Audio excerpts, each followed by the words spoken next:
इस कार्यक्रम के पुण्यार्जक हैं केशरी मल, अंजू देवी, प्रमोद कुसुम, प्रदीप कविता, अनिल नीलम, सुनील सरिता, राकेश एवं समस्त अजमेरा परिवार तिनसुकिया भिलाई। कह रहे हैं कि संसार के दुखों को नाश करने वाला और निर्वाण को देने वाला कोई है तो उसका नाम है सम्यक दर्शन।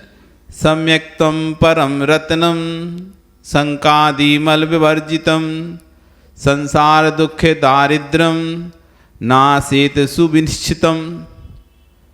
सम्यक्तम परम रत्नम, सम्यक सभी रत्नों में परम उत्कृष्ट रत्न हैं। संकादि मल वर्जितम, जो शंका आदि 8 मल दोषों से रहित है, ऐसा सम्यक दर्शन सभी रत्नों में परम रत्न है। संसार दुख दारिद्रम नासेत सुविनिश्चितम। इस सम्यक रत्न से जैसा जिसके पास जैसे किसी के पास पैसा होता है, धन होता है, तो सारा दुख दरिद्रता सब उसकी नष्ट हो जाती है। पैसा आती व्यक्ति के पास उसका दुख कष्ट सब दूर हो जाता है, अच्छा धनवान हो जाता है, आराम से जीवन यापन करता है। जितनी दरिद्रता होती है सब नष्ट हो जाते हैं। कह रहे सुनिश्चितम, ऐसी सुनिश्चित जानो क्या, संसार दुख, संसार के दुख, दरिद्रता सम्यक दर्शन के आने पर नासयेत, नियम से नष्ट हो जाएगी। ऐसा सुनिश्चितम, आचरण में बिल्कुल निश्चित है, पक्का है, कोई संशय नहीं करना। पर सम्यक होना चाहिए कैसा, संकादि 8 दोषों से रहे। क्या है संकादि 8 दोष? शंका, जिन बच्च में संगान आधार, कभी भी जिन शासन पर जिन धर्म में शंका नहीं करना। क्या पता ऐसा है कि नहीं, शंका कैसी होती है, क्या पता, कौन ने देखा स्वर्ग, कौन ने देखा नरक, कौन ने देखे सुमेरु पर्वत, कौन ने देखा कृत्रिम चैत्यालय, कौन ने देखा नंदीश्वर, होते कि नहीं होते, डरा तो नहीं रहे कि नरक होता है, स्वर्ग होता है, ऐसे ऐसे दुख भोगने पड़ते, ऐसी किसी प्रकार की शंका नहीं धारण करना। भगवान सूक्ष्म जिनोतम तत्वम हेतुर्भिन्ने भन्नते, भगवान जिन्हें देव के तत्व अत्यंत सूक्ष्म है, वे किन्हीं हेतुओं से खंडित नहीं होते। नान्यथावादिनो जना, जिन्हें देव अन्यथावादी नहीं होते। ऐसा ध्यान करते हुए, क्योंकि आज कुतर्क करने वाले लोगों की संख्या अधिक है, कुतर्क करने वाले लोगों की संख्या अधिक है। उनसे कहो आलू में संख्या जीवित है, तुम्हारे सामने आलू रख के रख देंगे, बताओ कहाँ है, दिखाओ दिखाओ कहाँ है। हमको तो एक भी नहीं दिखाई दे रहा।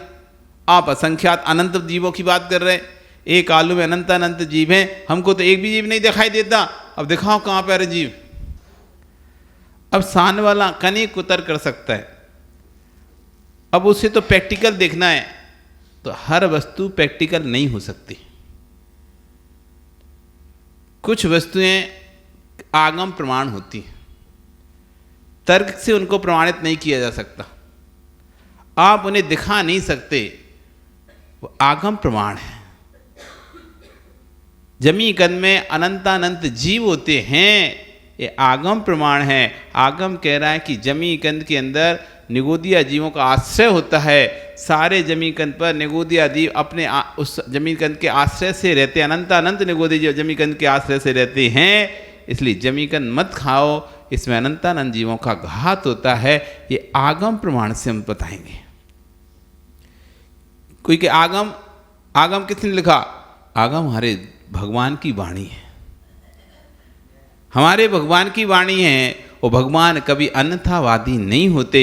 ये किसी पागल पुरुष की वाणी नहीं है, ये आपकी वाणी है, इसलिए आपकी वाणी है, इसलिए सत्य है और हम इस वाणी को मानते हैं। ऐसा श्रद्धान करना इस सम्यक दर्शन का पहला अंग है, पहला दोष से रहित पहला गुण है सम्यक का, निसंकित। जो सम्यक दृष्टि होता है वो सदैव निसंकित होता है। जैसे तलवार टूट जाती पर उसकी धार नहीं जाती, मर जाएगा लेकिन अपनी श्रद्धा पर, अपनी श्रद्धा को किसी दूसरे के आगे नहीं झुकाएगा, निसंकित। किसी प्रकार की भगवान के गुरु देव के प्रति आस्था जिसकी किसी प्रकार की शंका न हो, ऐसा नहीं। इदमेवं दृश्यमेवं तत्वम नान्या न छान्य था, ऐसा ही है, जैसा भगवान ने कहा है तत्व वैसा ही है, उसी तरह का है, ना अन्य है ना अन्यथा है। इत्य कंपाय सांबोवत सन्मार्गे संस्यार रुचि। जो भगवान ने कहा है बिल्कुल सत्य। आचार्य भगवान ने अंजन चोर का इसमें उदाहरण प्रसिद्ध किया। अंजन चोर का उदाहरण दिया कि निसंकेत अंग में एक व्यक्ति जो कि सप्त वैष्णव का सेवन कर रहा है, एक व्यक्ति जो कि सप्त वैष्णव में लिप्त है, चोरी कर रहा है, हिंसा कर रहा है, झूठ बोल रहा है, अभ्रम का सेवन निरंतर कर रहा है, ऐसा व्यक्ति जब जिन धन पर श्रद्धान करता है तो उसका कैसा कल्याण होता है, इस बात को आचार्य ने निसंकेत अंग में बताया है अंजन चोर की कथा सुनाकर। कि जो चोर वेश्या के बार बार आग्रह करने पर, वेश्या के हटाग्रह करने पर रानी के आहार को चोरी करने के लिए चला जाता है, अपनी विद्या के बल से आंखों में अंजन लगाकर गायब होकर रानी गले से हार निकाल लेता है। लेकिन उसकी विद्या का कार्य बीच में ही खत्म हो जाता है और वह आहार की कांति के साथ साथ स्वयं भी दिखाई देने लगता है। तो पहरेदार उसके पीछे पड़ जाते हैं, पकड़ो पकड़ो चोर चोर चोर चोर। यही है वो अंजन चोर जो नगर में चोरियां करता है और पकड़ा नहीं जाता है। आज तो इसको छोड़ना नहीं है, आज तो इसको पकड़ के ही रहेंगे और आज तो मृत्यु दंड पक्का ही है इसके लिए। वो भाग रहा है चोर, सैनिक उसके पीछे पड़े हुए हैं। तभी वह एक जंगल में जाता है, गहन जंगल में। वो देखता है कि एक सेठ एक छीके पर बार बार चढ़ता है और उतरता है। एक छीका बना के डलियों को जो रस्सी से बांधता है उसे कहते हैं छीका। तो उस पर बार बार चढ़ रहा उतर रहा है। और नीचे बड़े धार धार पैने अस्त्र लगे हुए हैं। फिर पास में जाता है और कुछ नया दिखाई देता है। जब जब हमको भी कुछ नया दिखाई देता है, जैसे रास्ते में बाजार में चल रहे होते हैं तो कुछ नया दिखाई तो थोड़ी देर हम रुक जाते हैं देखने के लिए क्या है ये, देखें फिर चलते हैं, 2 मिनट रुक के देख लेते हैं फिर आगे बढ़ते हैं। ऐसे ही वो भागते भाग रहा था, तभी उसको दिखाई दिया एक नया सा दृश्य दिखाई दिया। वो पास में जाता उस सेठ के, भाई क्या कर रहे हो तुम, कभी चढ़ते हो कभी उतरते हो, फिर चढ़ते हो उतर, और नीचे ये अस्त्र क्यों लगा के रखे हैं। तो वो कहता है अरे तुम जाओ अपना काम देखो। अरे बताओ तो तुम क्या करोगे जानकर, जिस बात को मैं नहीं कर पा रहा हूं, जिस कार्य को मैं नहीं कर पा रहा हूं, तुम क्या ही करोगे इस कार्य को। अरे बताइए तो क्या कार्य है। तो कहता है कि यहां पर एक सेठ रहता है, उसका नाम बताता है। उस सेठ ने मुझे बताई थी एक आकाश में गमन करने वाली विद्या होती है जिसमें आकाश में चलते हैं। वो विद्या एक एक मंत्र का एक एक पद का उच्चारण करते हैं। एक बार मनोकार मंत्र का उच्चारण करके एक एक रस्सी काटनी है और जैसी 108 रस्सियां पूरी काटेंगे तो मंत्र ये डलियां नीचे गिरेगी। और यदि मंत्र आपने अच्छे से पढ़ा है तो आपको वो विद्या सिद्ध हो जाएगी। यदि कुछ भी गड़बड़ हुआ तो प्राण चले जाएंगे। अब मुझे लगता है कहीं विद्या सिद्ध नहीं हुई तो प्राण तो पक्के हैं जाना। विद्या के चक्कर में कहीं प्राण ना चले जाए। और दूसरा लगता है कि कहीं वो सेठ मुझसे कोई ईर्ष्या व्यवस्था तो नहीं निकाल रहा, इस तरह का झूठा कुछ बोलकर और मुझे बिठा दे यहाँ पे, मैं उसकी बातों में आके रस्सी काट दूं और जाके कोई विद्या तो सिद्ध हो नहीं, प्राण और चले जाए। इसलिए मैं चढ़ता हूं तो उस समय लगता है नहीं सेठ मुझसे झूठ क्यों बोलेगा, तो मैं चढ़ जाता हूं। लेकिन जैसे ही रस्सी काटने को होता हूं तो लगता है भैया प्राणों से ज्यादा है कि विद्या। प्राण गए, कहते ना प्राण बचे तो लाखों पाए। यदि प्राण रहेंगे तो ऐसी कितनी और पैसा कमा लूंगा और विद्याएं सोचने लगे, लेकिन प्राण ही चले जाएंगे तो फिर क्या ही मतलब, फिर मैं नीचे उतर जाता हूं। इसलिए मैं ये विद्या को, ये छीके को काट नहीं पा रहा हूं। अंजन चोर सोचता है अपने पीछे तो पड़े हैं सैनिक, या तो बे मारे चाहे यहाँ मारे, बात एक ही है। आज तो मरना निश्चित है। तो रत्न हार को तो फेंकता है दूर और उस सेठ से कहते एक काम करो, आप मुझे दो, मैं करके सिद्ध कर, मैं इस विद्या को सिद्ध करूंगा। तो वो व्यक्ति और हंसना, एक तो तुम चोर, जो हम नहीं कर पा रहे सिद्ध, तो तुम क्या ही सिद्ध करोगे, अपने प्राण ही गंवा बैठोगे। तो कोई दिक्कत नहीं सेठ जी, वैसे ही प्राण तो आज जाना ही पक्का है। चाहे सैनिक भी पकड़ेंगे तो वो भी आज मानने, इसके अलावा और कुछ होना नहीं है। आज तो मृत्युदंड पक्का ही पक्का है, क्योंकि बहुत लंबे समय से वो मेरी खोज में है और आज मैं बच नहीं सकता, क्योंकि चारों तरफ से मैं घिर चुका हूँ। अब आप तो मुझे यही है कि मुझे दे दो, क्या ही पता भरोसा। तो उसने दे दिया। वो सोचा चल देव, अपन भी अब टेंशन फ्री हो तो है नहीं रहा। तो उसने उसको दिया और मंत्र भी बता दिया नमकार मंत्र, और वह चोर उस छीकर पर बैठ जाता है। उससे उस सेठ के बारे में ज्ञान था जिस सेठ ने इस मंत्र को बताया था। उसको पता था कि ये सेठ भगवान का भक्त है और व्यर्थ में कभी किसी का अहित नहीं चाहता है और ना कभी ये सेठ का अहित चाहेगा। इसलिए उसने जो कहा है उस नियम से सत्य ही कहा है। और यदि एकाग्रता के साथ कोई इस मंत्र को पढ़कर काटेगा तो नियम से वो विद्या जरूर सिद्ध होगी। उसे इतना विश्वास तो सेठ के ऊपर, धर्म पे नहीं। किस पे विश्वास था? सेठ पे विश्वास था कि सेठ ने जो कहा है वो धर्मात्मा है, जैन धर्म का अनुयायी है, अहिंसा का प्रचारक है, अहिंसा का पोषक है। वो कभी हिंसा के लिए किसी को ऐसे मारने का विचार भी नहीं कर सकता। इसलिए उसने जो कहा है वो सत्य है और जो मंत्र है उसका यदि पाठ करेंगे तो नियम से विद्या सिद्ध होगी। ऐसे सोचकर किसी के ऊपर बैठ जाता है। लेकिन जैसे ही छीका काटने की बारी आती है तो चारों तरफ से आवाज आने लगी, पकड़ो पकड़ो पकड़ो, यही होगा, खोजो खोजो खोजो, आज छूटने नहीं पाना चाहिए। अब उन आवाजों में उसका ध्यान भटक जाता है और मंत्र भूल जाता है। अब इधर सेठ को भी ढूंढता है तो सेठ भी नहीं दिखाई देता। तो दोबारा से पूछ लूं अब क्या करें, अब इतना समय भी नहीं है कि मैं क्या करूं। उसके तो अंदर श्रद्धा थी, इस बात की श्रद्धा थी सेठ ने झूठ नहीं बोला होगा। भगवान ने जो कहा वही सेठ बोलता है। इसलिए सेठ वचन प्रमाणम। कुछ नहीं जानता मैं, मंत्र क्या है नहीं है, सेठ वचन प्रमाणम। इतना समय भी नहीं है कि एक एक काटता जाऊं, सेठ वचन प्रमाणम। और ऐसा सोचते हुए पूरे रस्सियां एक साथ खटाक से खट खट खट खट काटता चला जाता है। और जैसे ही वो छीका तेजी से नीचे गिरता है और बिल्कुल जब उन अस्त्रों पर गिरने वाला होता है तभी आकाशगामिनी विद्या उस छीके को अपने अधर में छील लेती है और सामने हाथ जोड़कर खड़ी है, स्वामी मुझे क्यों आह्वान किया। आश्चर्यचकित है ये, आश्चर्यचकित है अंजन। क्या वास्तव में विद्या सिद्ध हो गई? जबकि कोई मंत्र भी नहीं पढ़ा। सेठ को तो मंत्र पढ़ना था पूरा, मैंने तो कोई मंत्र भी नहीं पढ़ा। मात्र इतना श्रद्धान करने से कि सेठ ने जो कहा है वो सत्य है, क्योंकि भगवान का भक्त है, विद्या सिद्ध हो गई है। तो कहता है मुझे तो बस उस सेठ के पास ले चलो पहले, बस जिस सेठ ने ये विद्या इनको बताई है उस सेठ के पास लेके चलो। आकाशगान विद्या सेठ सुमेरु पर्वत में अकृत्रिम चैत्य वंदना कर रहे थे।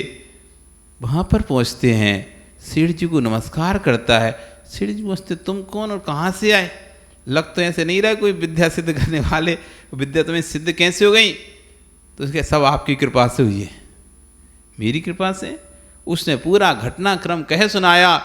तब सेठ जी से बोलता है क्या कोई और भी ऐसी विद्या है जो मैं सिद्ध कर सकता हूं?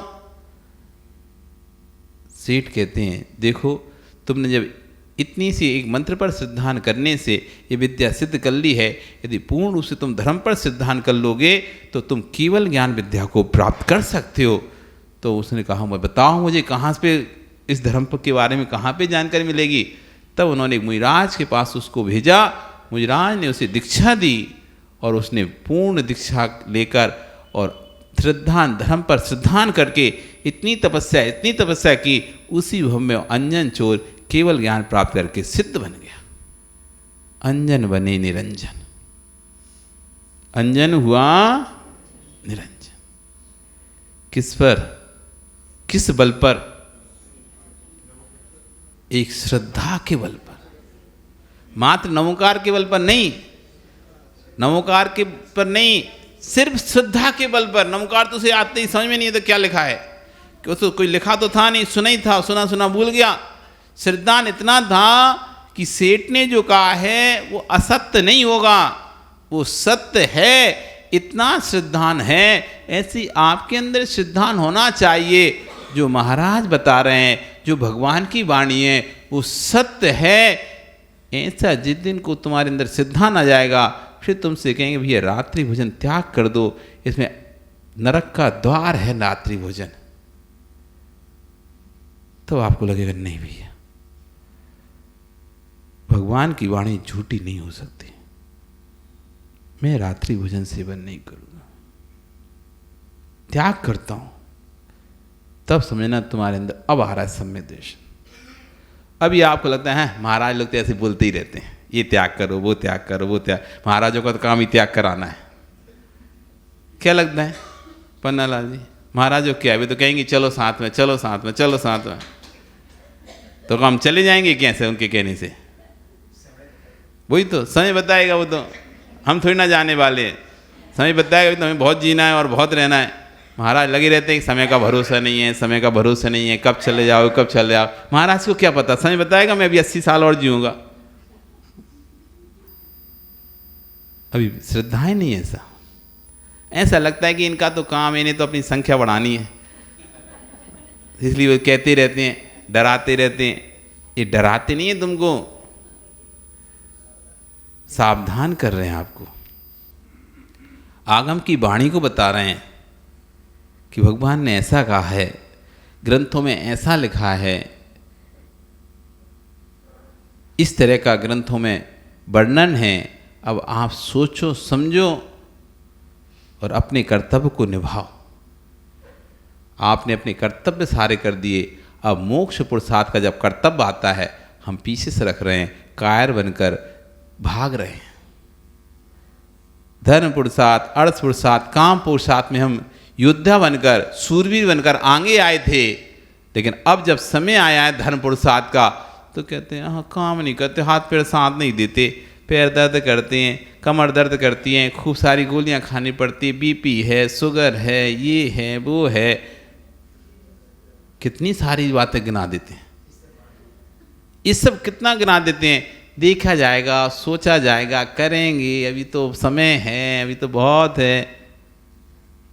क्या है, कायर मत बनो।